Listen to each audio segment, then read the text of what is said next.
just clicked. Good morning, everyone. It's Good 6 morning, a.m. everyone. 6 a.m. on the 11th of February. Today, one of my best friends' birthday today, 66. Happy birthday, Titito. I'll send Happy him a birthday. And everyone's birthday today.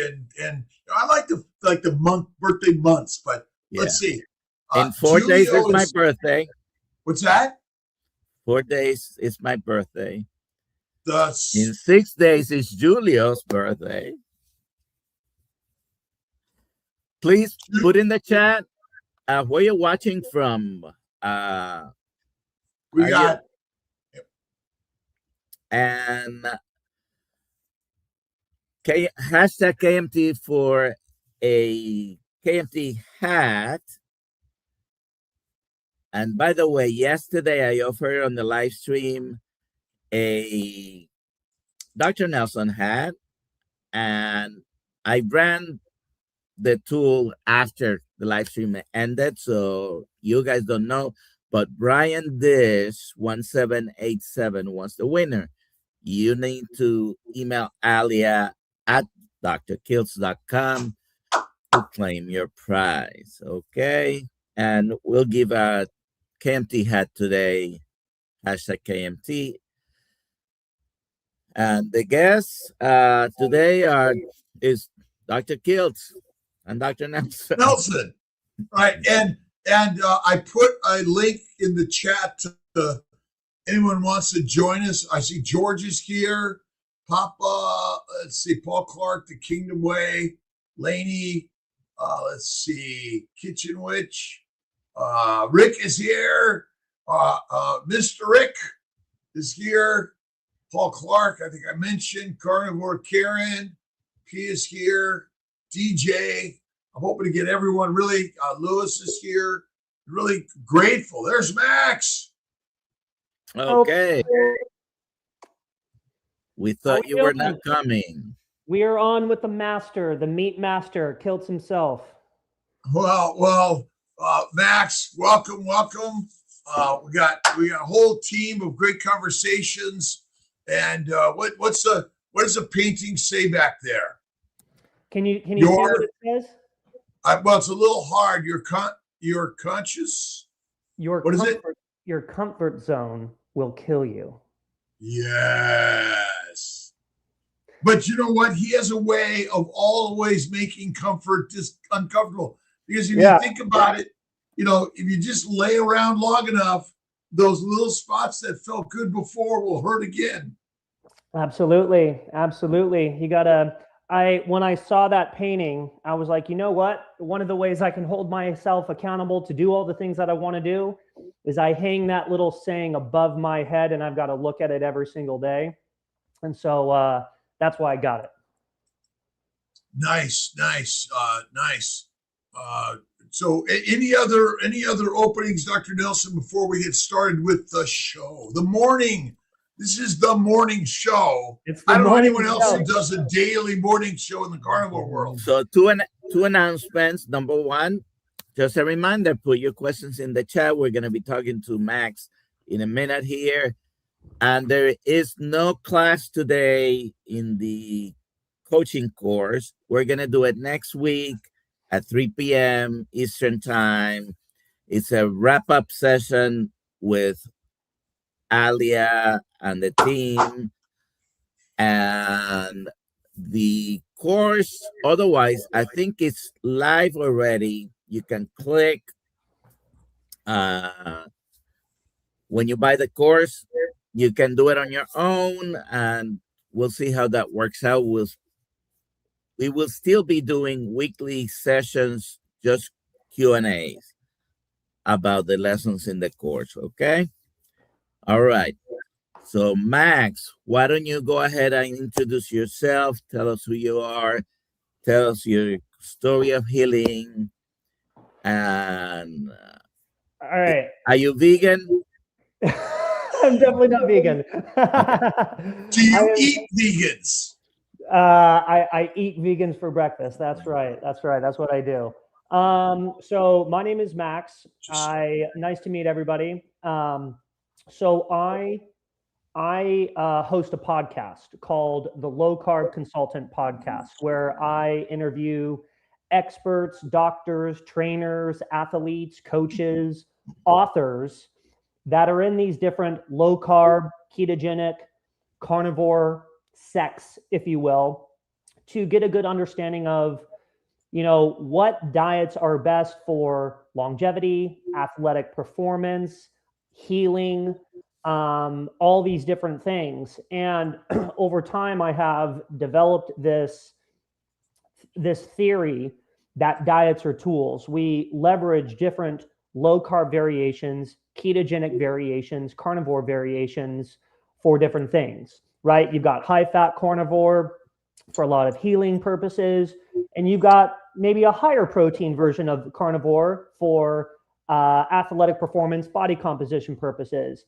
And so I interview a bunch of these different experts in these different arenas to get their thoughts, ideas, perspectives on what they feel is the best diet for them. And so that's what I do. The podcast, again, is called the Low Carb Consultant Podcast. It's on, Spotify and Apple and YouTube and all the places. In terms of my journey, I have to go back and I'll do it as briefly as I can so we can get to questions or whatever, questions the guests have or you guys might have. For me personally, my journey started off when I was a little kid. So I was diagnosed with ADD and ADHD when I was in the first grade. So the doctor put me on Ritalin when I was in the first grade. And I took Ritalin and a combination of Adderall all the way up until I was about 29 years old. So I was medicated every single day on essentially a methamphetamine. I was medicated every single day until I was about 30 years old. And one of the reasons why it took it so long was because I was diagnosed by a doctor early in life, and I had this thought process in my mind, like I was broken or I needed it, right? And I always say when I say that, if only I knew about low carb or ketogenic diets early on before, I could have probably weaned myself off of Ritalin and Adderall early on. Around the same time I was diagnosed with Adderall, my parents were going through a little bit of a nasty divorce. So there was a lot of tension in the household.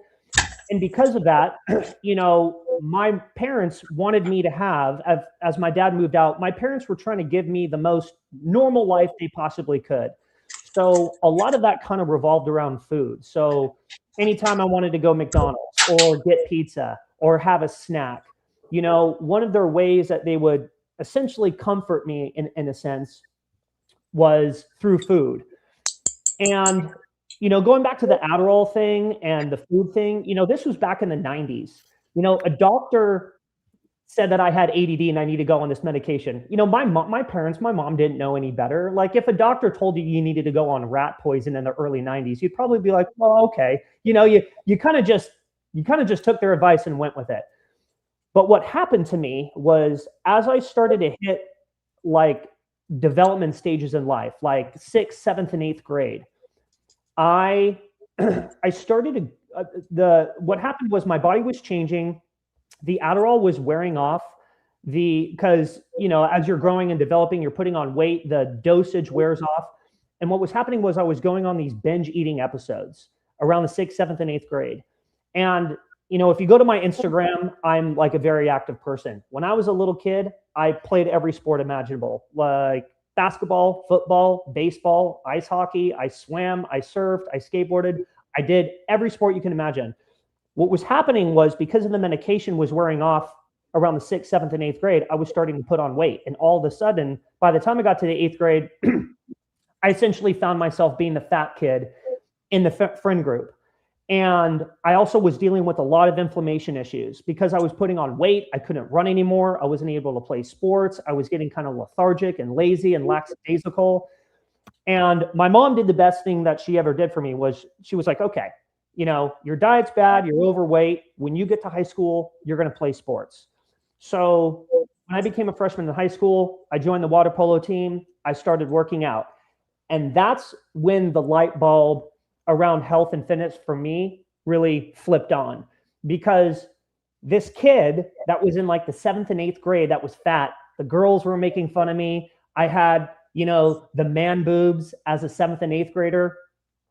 All of a sudden, I was the in shape, tan, water polo guy, and girls were starting to notice me. And that might sound kind of funny, but I started to realize, like, oh, wow, you know, the opposite sex pays attention when you start to care about what you eat, what you put in your body, how you take care of yourself, and how you work out. And that was the light bulb for me that kind of sent me on my health and wellness journey. And so I worked out all the way through high school and college, and I ended up opening up a gym in Las Vegas called Sin City CrossFit. So I owned a CrossFit gym where I trained, you know, elite high school athletes all the way up until all the way up to, you know, 70 to 80-year-old women and men.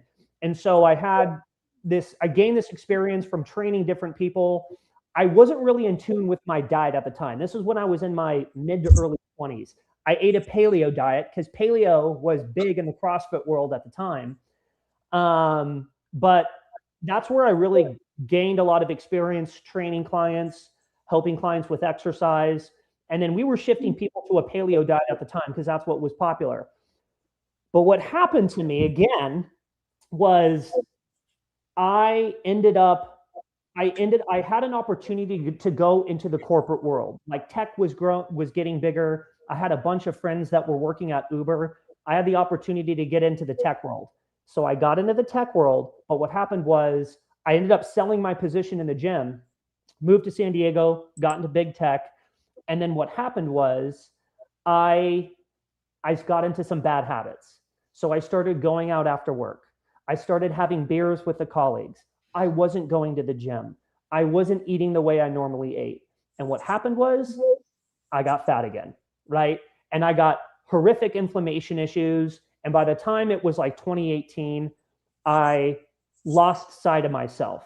I put on so much weight. I had so many issues that I just had this moment that happened to me. I was like, I used to be the in shape gym owner. I used to be the guy that everyone came to for advice. Now I'm the fat guy because when you go into a corporate world, and then I ended up getting married and had a couple kids, your life changes a little bit, your priorities change. And so I kind of lost sight of myself. But what happened was I also lost sight of my health and my fitness and my body. And in 2018, I made a vow to myself to say, okay, I'm going to go on a journey. I'm going to reclaim my health. I'm going to reclaim my body, get it back. And that's when I started listening to podcasts, doing my research. And that's when I started experimenting with a lot of these low carb diet variations, ketogenic diets, carnivore diets, fasting, intermittent fasting. And I was able to completely change my body composition. But the wildest thing, we can talk about this, and maybe I can pause here if you guys have any questions. The wildest thing in 2018, what I noticed, going back to that kid that was diagnosed with ADD and ADHD, that was put on Ritalin, when he was in the 1st grade, what I noticed the biggest when I cut out processed food and I went on like low carb diets, ketogenic diet variations, what happened was it started to open up parts of my brain that I never had access to. Being in a ketogenic state of mind opened up my brain to where I was like, dude, if I would have known about these diet variations in carnivore when I was, elementary school, junior high school, I would have been able to never need Adderall or Ritalin. But I ended up taking that for so long because I got a diagnosis from a doctor, and that kind of puts a little bit of a thought process in your brain that you're broken and you need the medication, when in all reality, it's because my diet was basically so terrible throughout the majority of my life that I was never able to get in a ketogenic state of mind. And once I started experimenting with these diets, the weight loss was just an awesome byproduct. I was able to get my body back. I was able to get, ripped and lean and all that stuff. But the main thing was it completely changed how my brain worked. And from there, I was like, okay, there is something to the food that we're eating. Food is medicine, 100%. There's something to the food that we're eating. And the processed food that the majority of are eating, that the majority of the U.S. are eating, is essentially slowly killing us. And if we go back to a little bit more of a whole foods, ancestral-based approach, protein, meat-based approach, we can reverse a lot of these issues that we're, quote unquote, diagnosed with, whatever those issues is, and we have the ability to heal ourselves and be an optimal human being. So now what I do is I interview a lot of these experts, doctors, trainers, athletes, coaches in these different low carb areas to gain their perspectives on why they think carnivore is best, why they think low carb is best, why they think ketogenic might be best, why they do fasting, and why they recommend these different variations to their client base, because I feel like all these different variations have room in this space. They're all tools, right? That's how I look at these diets. They're all tools that we can leverage throughout the course of our life to continue to be optimal and progress in the way that we want to progress, as well as from an athletic standpoint, feed what we're ultimately trying to accomplish. Are we into high rocks? Are we into CrossFit? Are we into weightlifting? Are we into running? Are we into half marathons, right? You use different tools for different diets and different tools for different outcomes based off what you're training and what your goals are. So maybe I thought I would pause here and see if anyone had any questions on any of that stuff. How young are you? I'm 41 years young. Okay. Just turned 41 in January. The suffering is just beginning. Yeah. At 41. Yeah. There's a lot of suffering to come. I know that. Damn dopamine. Damn dopamine. Damn it to hell. Damn dopamine. If you have any questions, if you have any questions for Max, please put them in the chat. Thank you. Go ahead, Dr. Kiltz. Why do we focus on protein when fat is actually the master of the mission, not protein? Well, this is a great topic because I've had you, Mr. Kiltz, on the podcast, and I've had a lot of your colleagues on the podcast too. Everyone from Dave Feldman to Brian Sanders to Sean Baker to Anthony Chafee. There are different thoughts, even Richard Smith. I know you know Richard Smith. We talked about you on I don't know Richard Smith. Damn him. Here's what I think is interesting. If I'm interviewing Richard Smith, he would say the opposite, right? He would say protein is the number one key macronutrient. You say fat is the number one key macronutrient. I'm not here to disagree with anyone. What I'm doing with my podcast is I'm gaining the perspectives of a lot of these individuals so they can share those perspectives. Now, I think what you do, though, is you leverage different carnivore variations for different things. That's what now I have come to believe. If you have body composition goals, if you have muscle building goals, there needs to be the building blocks available. You need to have the amino acid profile available in order to attain those goals, whether it's putting on muscle, gaining strength, increasing your lean mass, lowering your fat mass. Now, I know, Kiltz, I know you disagree with this 100%, and that's okay. That's why these conversations are really, really beneficial. But that's what Richard Smith will argue. And I know from having you on the podcast, you were honestly one of my most watched episodes. You gave me some great clips, by the way. Social media blew up. So you're fantastic. You got great energy. I love you. But you would argue the fat is the most important macronutrient, and the fat is what you need to essentially utilize a lot of those building blocks, even if you do have muscle building, protein building goals. Now, yeah, hold that steak up. Hold that steak up. What is that? Is that a tomahawk? Yes. Yeah. Look at the, I don't know if you see the, oh, here. Beautiful.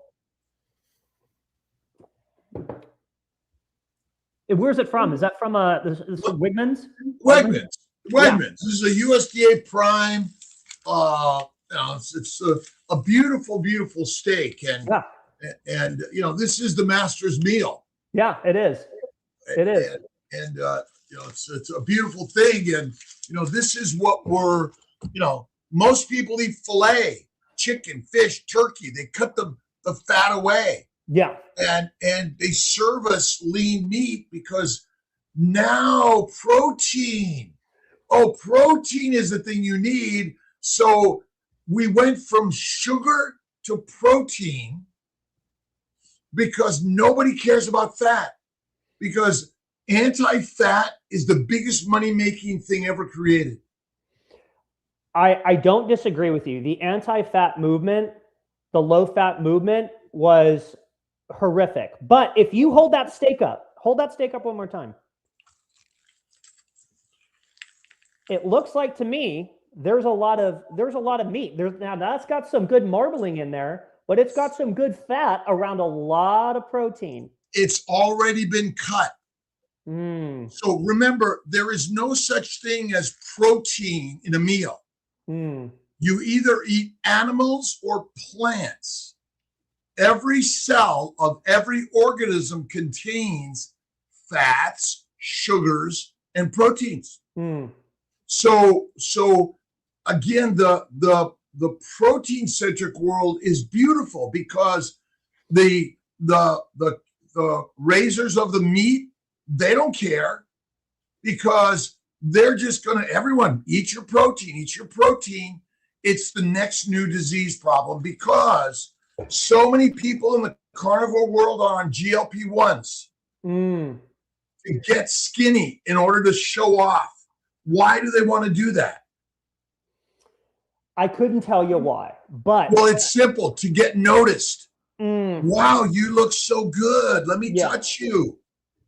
Reproduction is the only mission of the universe. And we will be out here and spew our truth when in fact it's not. But again, I'm giving you, of course, my opinion, but protein poisoning is real. And a low-fat, animal fat diet, high protein, is not healthy in the long term. Short term, okay, I want to look like this, right? Adonis. That's why, because you said it, you got noticed. Oh, when I was younger? Yes. You found that very young. Well, when I found out very young, but what I really found out was just by like working out and eating healthier, that like, yes, the opposite sex started to notice you. That's when my light bulb went off. And that's when I was like, oh, wow, health and fitness is like a lifelong thing I need to pursue no matter what. But here's what I would go say about the protein piece. So I feel like you can go through these periods throughout the year where you're eating cyclically or periodically going through periods of higher protein and lower protein based off what it is you're trying to accomplish. We all have individual goals, whether we're working out or training for something. We've got hobbies that we've got to fuel, right? And yes, your hobby might be taking pictures and posting them on Instagram and making sure you're looking good. Is that maybe the healthiest thing? No. But I feel like if you were to leverage a higher protein approach, going back to what you were saying about the GLP-1 thing, protein is the satiating macronutrient, in my opinion. Fat is the satisfying one, right? If you have high protein... Say that again. Protein is the satiating macronutrient. Fat is the satisfying one, right? So protein, here's just my 2 cents from whom I'm interviewing. If you have body composition goals, right, where you're maybe trying to increase your lean mass and drop your fat mass. I'm not talking about losing weight. I'm talking about changing the distribution of muscle mass and fat. If you have a higher amount of protein coming in through the diet, you're going to be satiated. It's going to almost act as a GLP-1 would, which would mean to lower the hunger signals just a little bit. If you have enough protein coming in, it's going to help you feel full, and it's going to help you last longer from meal to meal without needing to snack.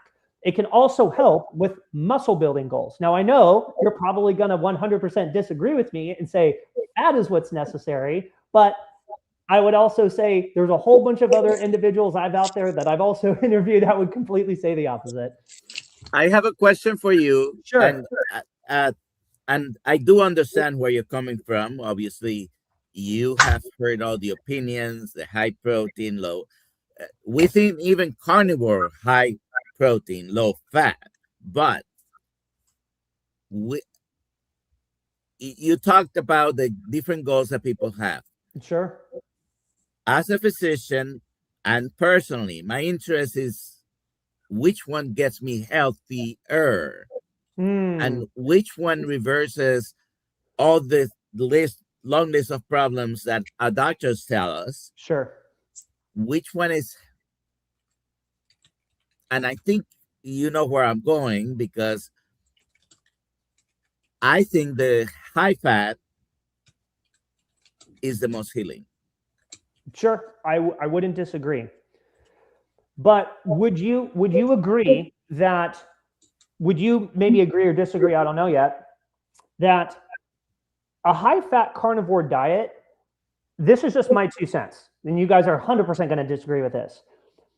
Like I said earlier, I look at a lot of these diets are tools. And here's a great example, okay? I was going through, after the holidays, I got off my diet, okay? I fell off my diet. I ate a whole bunch of things that I don't normally eat. And I gave myself a horrific bout of intestinal distress, okay? Where every time I ate, I actually had to I ended up having diarrhea. So, and I had that going on for about a month. And do you know what I did? I was like, okay, I'm going to use a tool called the carnivore diet. I went back on carnivore for about 2 weeks. Diarrhea cleaned up in a matter of days. I did that diet for about 2.5, 3 weeks. And now I'm starting to introduce other things. So here's kind of my point in saying this. I feel like you can go on a high fat diet for a period of time to heal, whether it's intestinal issues, autoimmune issues, whatever the case is. You might have to do a diet for a specific period of time in order to heal all those elements. What I don't think is necessary is to do that diet for an extended period of time, because your body will naturally change and evolve. Like after you heal a lot of your gut issues, you can then start to change the macronutrients, right? If you want to bring the protein up because you've got body composition goals you're now interested in attaining, you can bring the protein up. I'm not saying drop the fat. I'm saying keep the fat, but also you want to be aware of where your protein is at, especially if you have body composition goals. So what I'm basically saying here is you can use a lot of these different carnivore variations, high fat, low fat, as tools. I just don't necessarily think we need to do them for an extended period of time, but I do think carnivore can be the base of what you eat. Like the base of what I eat is mainly meat, and it's very little other things, very little plants, very little vegetables. That's just my 2 cents. But you got to do whatever works best for you. That's the main thing. Wait, Dr. Nelson, let me ask a quick question. Max, this is great, by the way, and thank you for being here. Yeah. You're amazing. We really love your energy. Dr. Nelson, when you went to medical school and learned the science of the human body versus veterinarian school, did they say that there were infinite human beings that all had different needs? Or did they say, here's the human animal, and I want you to learn about it and go out there and practice for the human animal, not for the individual, unique, what do we call it? What's the phrase and word I'm thinking about? Maybe someone can help me here, right? We're all unique and individuals, are we? Different genetic, from a genetic standpoint, maybe. I mean, yeah. Are the genes? Go ahead, Doc. We're all built with we have 99% the same genes. Yeah. And maybe 1% or less different between you and me. And yeah, they teach us one anatomy. They don't teach us, the exceptions are taught so you recognize them, but they teach us everybody's basically the same. A male is a male, a female is a female, Sure. and there are different organs inside in the sexes, but otherwise, everything else works pretty much the same. Now, I don't disagree. I don't disagree with that at all. Okay, so you're 41 years young. 41 years young. Best thing ever happened to me was at 41. No, it's second best. Well, there's several best, but I was fired from a job. Yeah. Failure, right? But this is a fat phobic world. And our phobias drive everything about us. We make more money on the anti-fat world than anything. I don't disagree. And so no other animal wants to be skinny. None, zero. They get fucked all day long when they're fat. And so do fat people today, by the way. Sorry for my language. I don't know if we might delete that. We are live, Dr. Kiltz. Okay. We are here. We want to love and honor our brothers and sisters, and reproduction is the most important thing. And ultimately, that's why we're here. Well, that's why we do the work you're doing, I'm doing. We're all doing the same thing. It's interesting. We're the only species on planet Earth that cares about what we look like. Oh, no. No. Oh, you don't think so? All of them do. Why do you think a flower makes itself so beautiful and smells so nice? No. All organisms, all microbes, macrobes have one purpose. I might have misspoke there. Yeah, no, I 100% agree with you. That's why roosters peacock, or that's why peacocks show their feathers. Yeah, 100%. I totally get you. That's why Mitch smokes cigars and is online telling us the miseries of the world.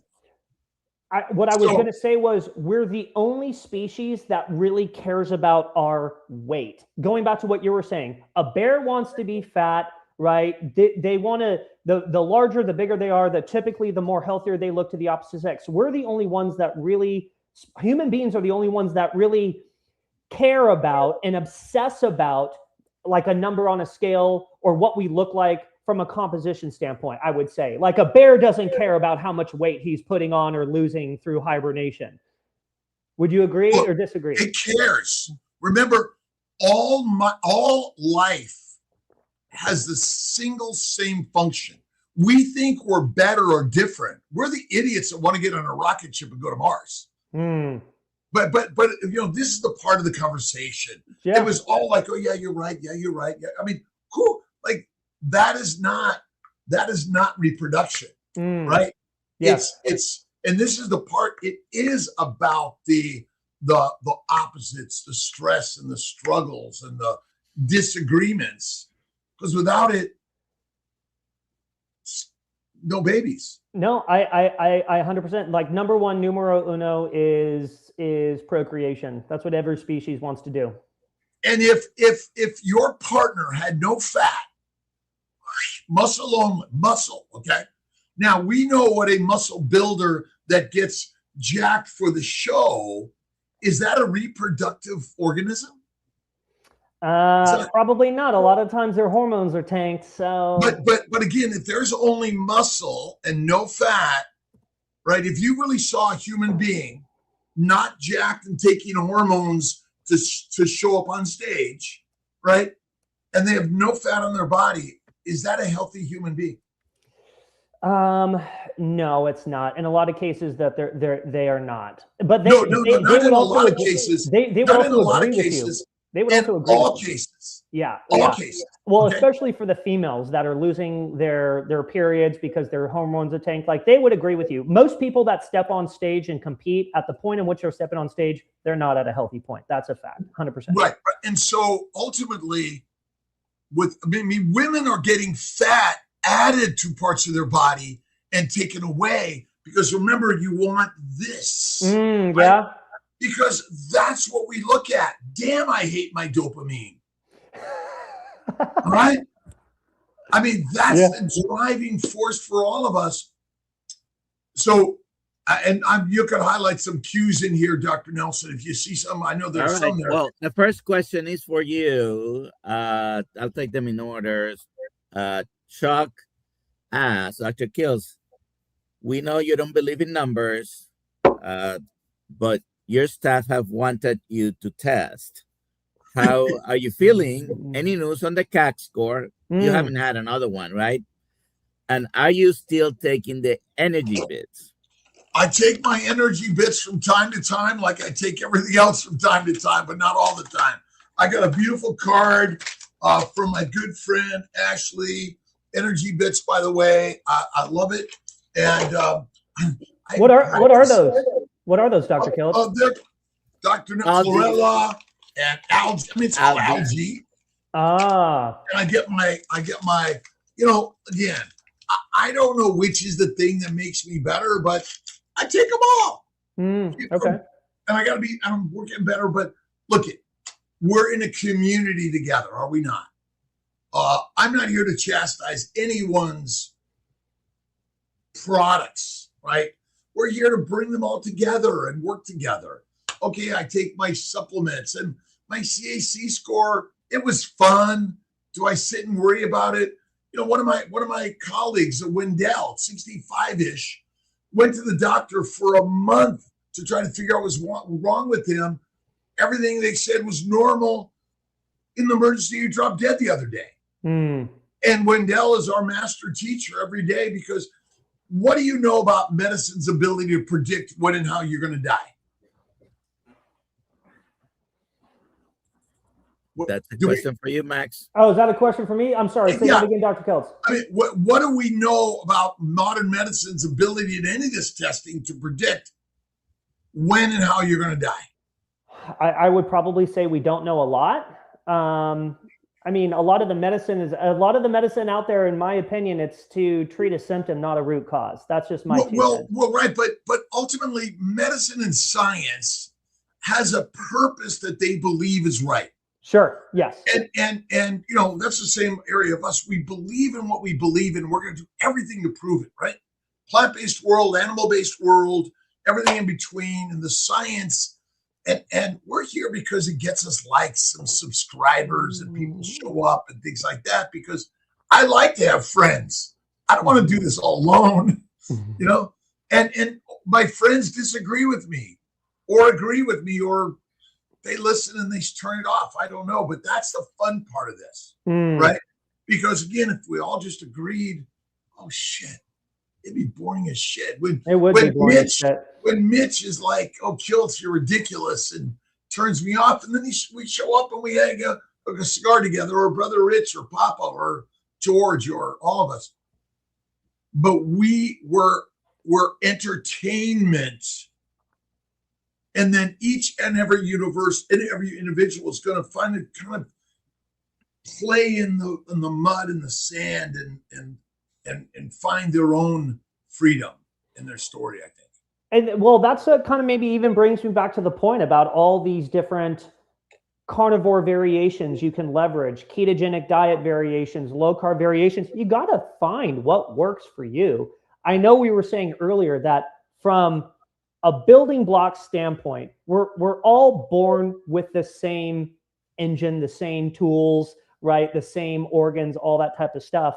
But I would also say on the flip side of that point, a lot of us are born with a lot of different issues, right? There's people with different autoimmune issues. I can't tell you how many different autoimmune issues that there are. There's some, like if you look at someone like Michaela Peterson and all of the things that she has dealt with, like, yeah, she's got the same engine that I might be built with, or another female might be built with, but she has a completely different series of issues that she needs to be on a specific diet for in order to heal. Dr. Kiltz, does it all boil down to the same cause? Probably. It's all, look at, we're all expressing our belief that it's different, but it's not. It's all the same, but we are unique and different in our expression, our belief systems, but ultimately inflammation and damage but that's natural and normal. You cannot, I mean, I am going to die 30 years from now, plus or minus 30 years. It's kind of a good, right? And what am I going to die from? Only one thing actually causes death. And it's the leading cause of, it's a cause of, your heart stops. Sure. Right? That's it.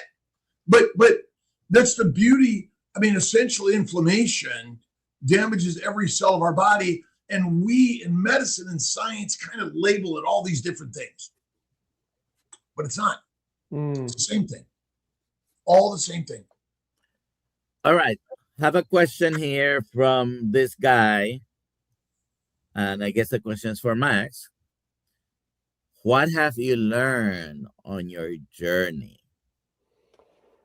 That's a good question. Well, I can definitely tell you what I've learned from the podcast. And it's basically going to be the opposite of what Dr. Kiltz was saying. But what I've basically learned is I think there are multiple routes to the same destination. I think there can be multiple different routes to the same destination. Okay. And, you know, the podcast has really taught me to sit back and take in the views, the concepts, and the perspectives of other individuals. Some of it I agree with, some of it I don't agree with, and that's okay. But I use the podcast as a platform to allow these individuals to explain their views and perspectives. And what I do is I take little nuggets from that. If things make sense to me, I will massage some of those elements into my life best as how I see fit. But I think what's really beautiful about this space, right? Whether you're on a low carb diet and you got some vegetables in there, whether you're on a high fat carnivore diet and you're eating tons of fat like Dr. Kiltz, or whether you choose to go higher protein because maybe you got different goals and things that you're into, I think there are multiple routes to the same destination. And another thing that I've learned is you've got to be willing to experiment with your diet, okay? And I think people like to get very comfortable, like, hey, I'm going to eat carnivore. This is how I'm going to eat. And sometimes you might get to a point where you have to slightly change the diet, try some things, try some new things. It's okay to experiment with different forms of diet if you're running into issues, whether it's hormonal issues, autoimmune issues, things aren't working well for you digestively. You might have to switch some shit up, right? And again, I think there are multiple routes to the same destination, but the big thing here is you have to be very comfortable experimenting and make what you put in your mouth, right? What you put in your mouth, what you ingest into your body is numero uno, because I truly believe food is medicine.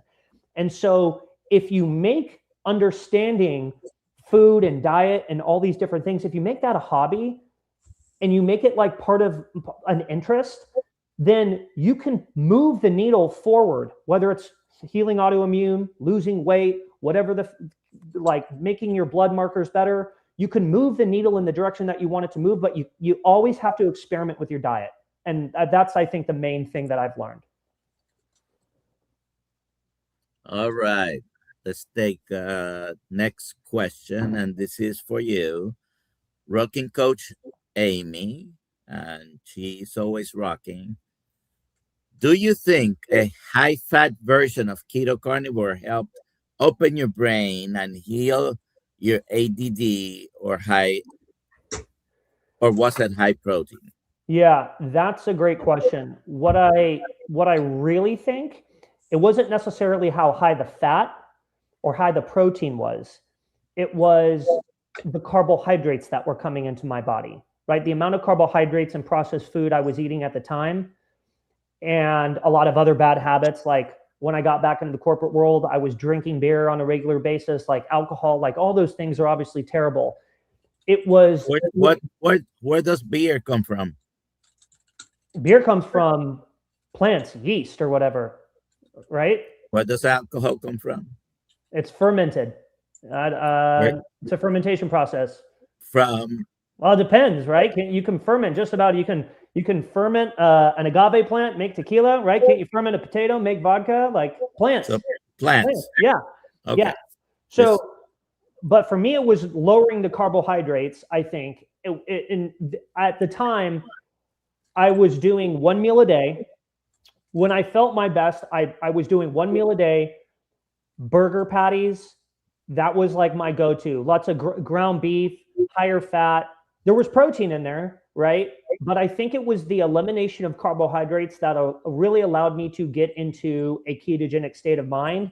That is, and also the elimination of just all processed foods. Just going to a single ingredient, whole foods based approach, I think that's what everyone needs to do. But it was the elimination of carbohydrates for sure that allowed me to get into a keto state of mind where I realized if I would have found this earlier, I would have never needed to take Adderall or Ritalin for as long as I did. I just didn't know the diets existed. I just didn't know that form of eating and living was a thing, you know? Chuck asked, are your workouts cardio or weights? Both. So I'm a big, if you go to my Instagram, I'm a big workout guy. I work out about 6 days a week. It's not just about like looking good. As Dr. Kiltz would probably say, I don't do it for the Instagram. Working out 100% is my therapy. And so I do 3 workouts a week where I'm doing cardiovascular training, or getting my heart rate up, running short, medium, and long distances, playing around with those different variations. And then 3 days a week, I'm lifting weights and doing strength training and bodybuilding. So I've got a mix of both. I'm not necessarily trying to be like a hybrid athlete, but that is the type of training I gravitate towards because I want to have a strong heart and I want to have a strong muscle, and I mix them together. And I work out about an hour a day. I got a home gym built out in my garage. Kiltz, it looks like you want to say something.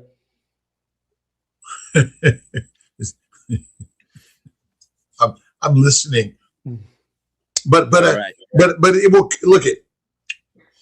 The beauty is we're all sharing stories in our daily evolution of understanding the story. Mm-hmm. Ultimately, we are lions. No other animal looks for protein. There actually, protein does not exist except in petri dish science. When we use the word protein, you mean you're looking for lean muscle meat, correct?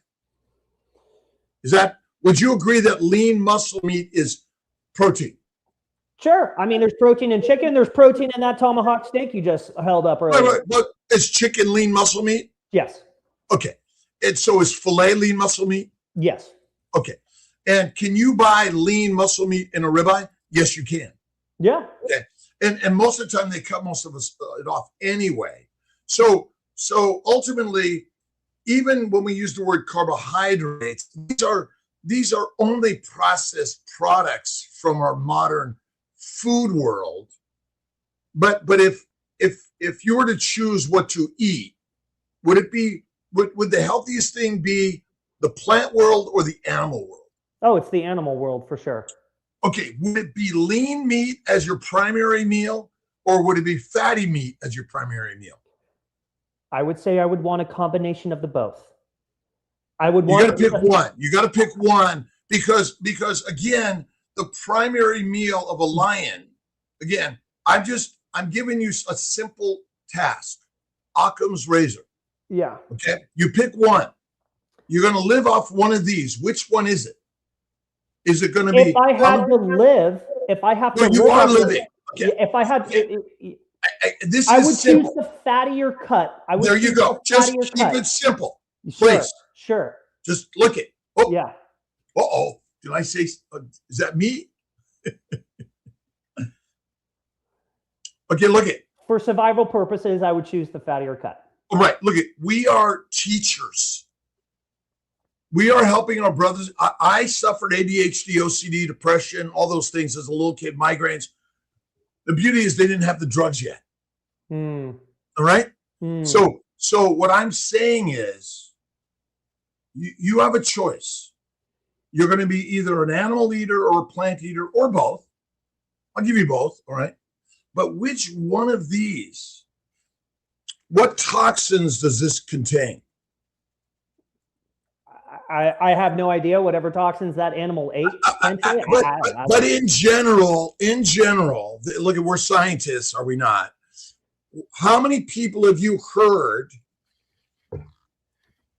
Oh, how many people have you heard have a toxic anaphylactic reaction to a ribeye steak? You personally. Not a lot, very few. No, you personally have heard someone was hospitalized anaphylactic with a ribeye steak eating. Name them. What's their name? I don't know. No, but what I'm saying is, you have no one you know of. You're right. You hear stories of people saying, like they get bit by a tick or something, and then they get allergic to red meat. Do you know anyone that? No, I don't. Okay, good. Look, this is so simple. Your Honor, the witness is being defensive and not answering the question. You're out of order. You're out of order. I'm answering the question. Okay, but look at, we have the most amazing community, and I am really grateful that Max Helmer is here, by the way, because he's sharing the same thing we're all sharing.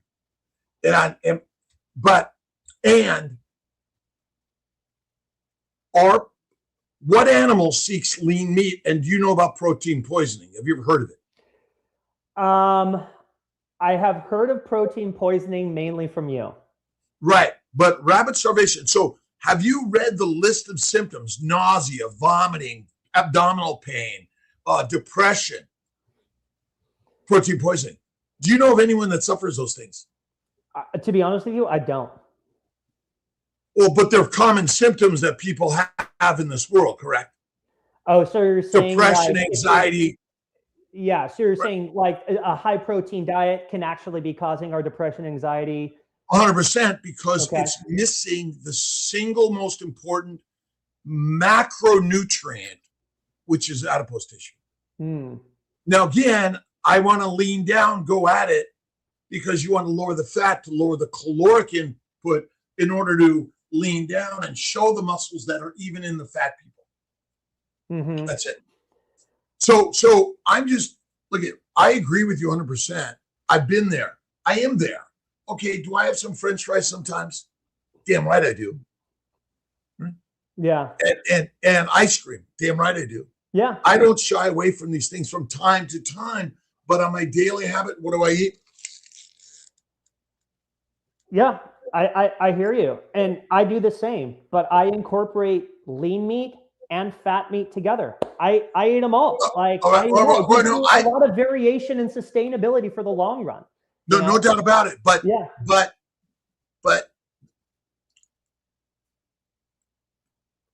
you are not protein deficient. Nobody is. Nobody's protein deficient. That's not our problem.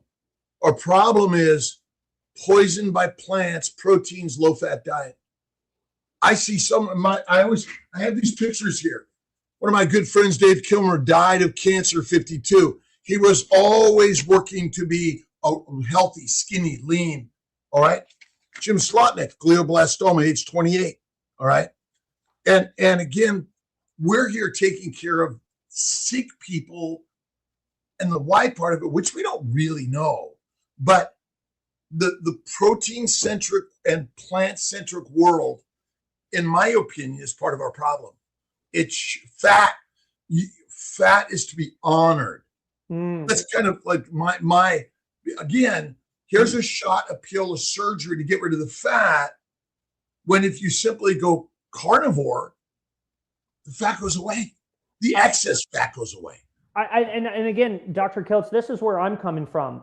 We leverage different diets for different things. So I'm interviewing, coming on the podcast in March, I'm interviewing Professor Thomas Seyfried, right?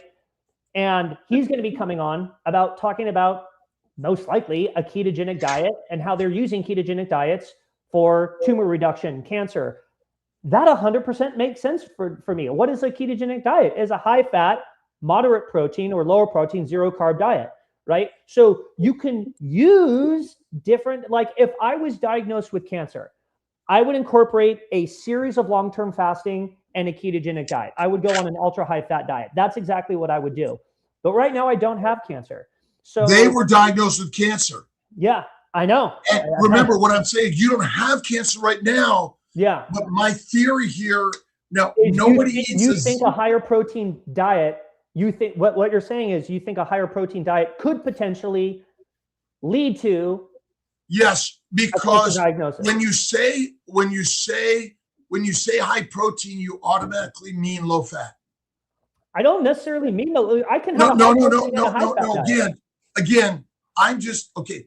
When you do a high protein diet in general, it is a low fat diet.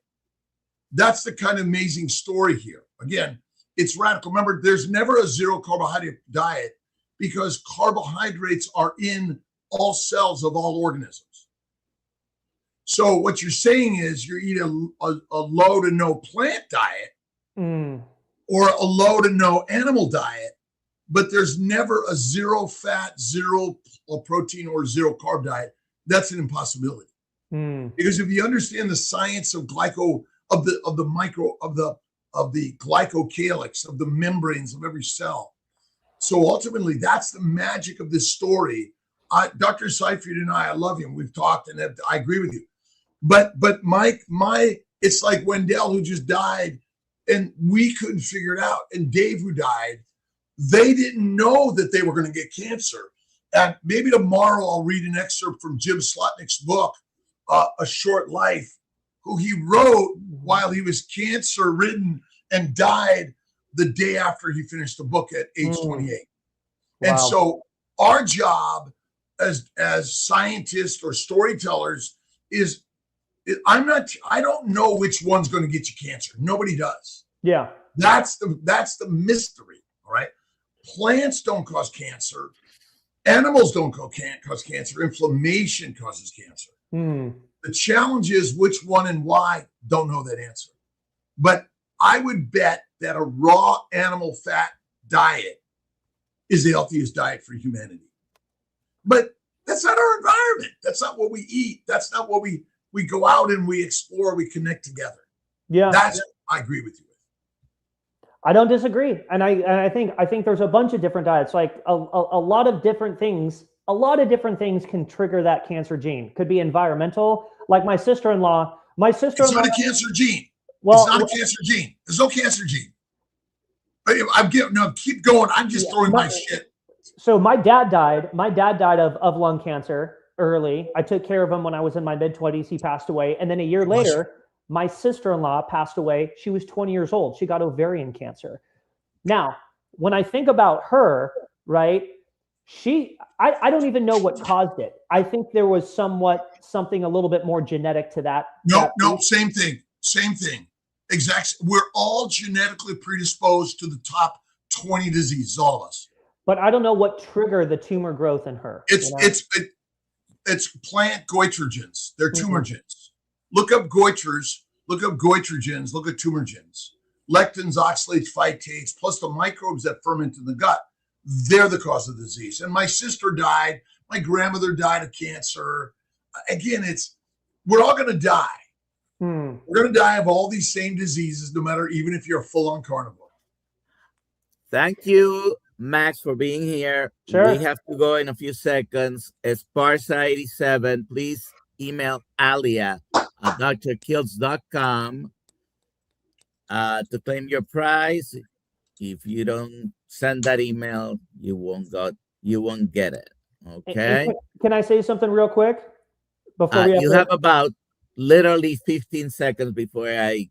If there was any questions you guys didn't get to ask me, you can DM me at the Low Carb Consultant on Instagram. Low Carb Consultant Instagram. Max Helmer's awesome guy, by the way, and we're all sharing stories. Thank you, Max, for being here, and everyone for being here today. Let's continue to share the message and have a conversation and do the dance of life.